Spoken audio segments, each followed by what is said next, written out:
Роблокс в России запретили. Я теперь везде.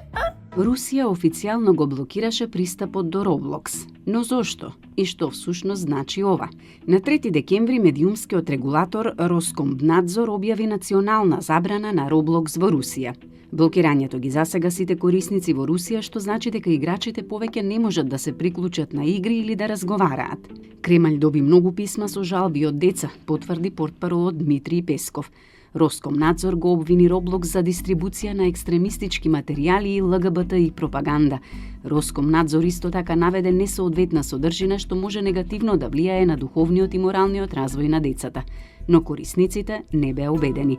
Сопственикот на платформата во САД вели дека е строго посветен на безбедноста на младите корисници и престанал да им дозволува на децата да разговараат со возрастни за да се справат со загриженоста за вознемирување и споделување несоодветни фотографии.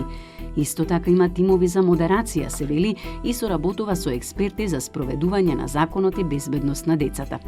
Поддржувачите тврдат дека Roblox го користат милиони деца ширум светот за безопасна забава и дека им помага да учат англиски јазик и да се поврзат со своите заедници. Roblox е забранет од други земји, вклучувајќи ги Катар, Ирак и Турција, првенствено заради загриженоста за безбедноста на децата, додека американските држави Тексас и Луизијана ја тужеа апликацијата од истата причина.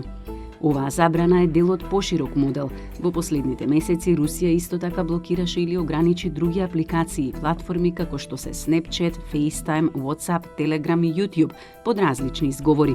Критичарите предупредуваат дека ваквите потези ја замаглуваат линијата помеѓу легитимната загриженост за безбедноста и пошироката цензура на западните платформи.